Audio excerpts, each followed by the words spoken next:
Back in the old days, a refrigerator's freezer would frost up fairly quickly if you were opening them frequently to retrieve the food that they keep. Moisture within the air confined in the freezer compartment quickly collects on cold surfaces and freezes, forming frost. The more moist air allowed to enter the freezer compartment, the more frost would accumulate. That's one reason why keeping a good door seal is important. The same is true today.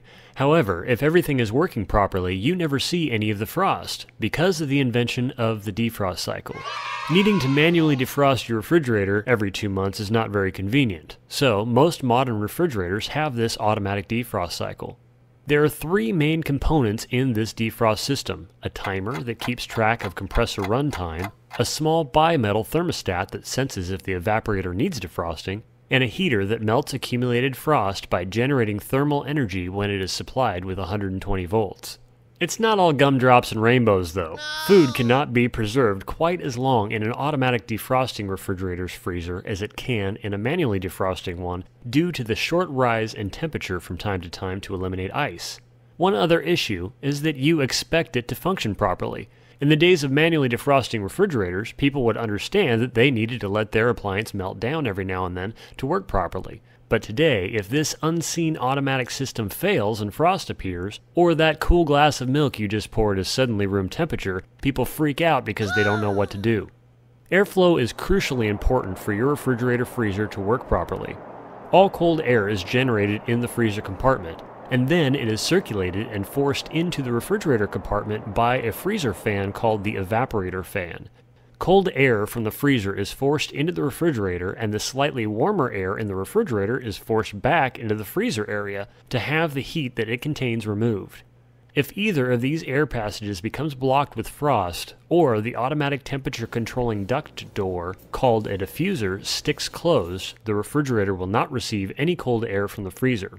And even if the evaporator fan is blowing cold air directly into the refrigerator, if the air return is frozen closed, it's like blowing through a straw with your finger on the other side.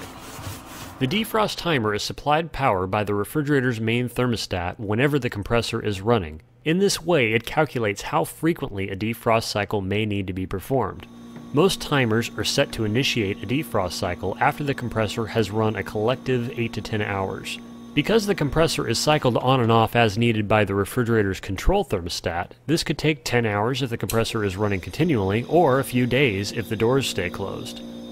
Most timers are mechanical. However, some models use a circuit board to perform the same task.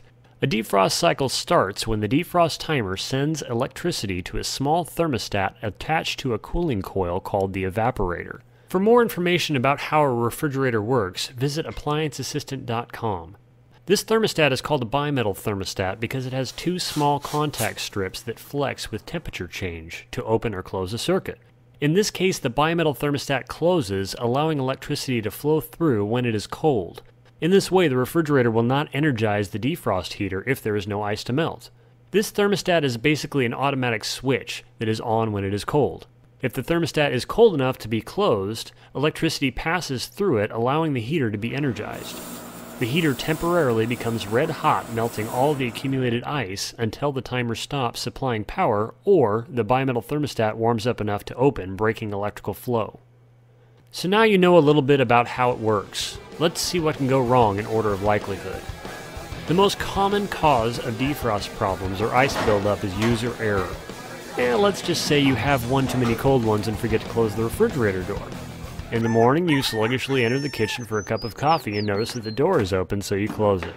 All that moist air accumulated in the refrigerator's diffuser duct and became frost, blocking cold air from entering the refrigerator. Later that day, you're thinking about a nice cool beverage, only to discover that the milk is warm and smells funny. You could call a repair service, but this scenario can usually be corrected by unplugging the appliance and allowing it to thaw out the old-fashioned way.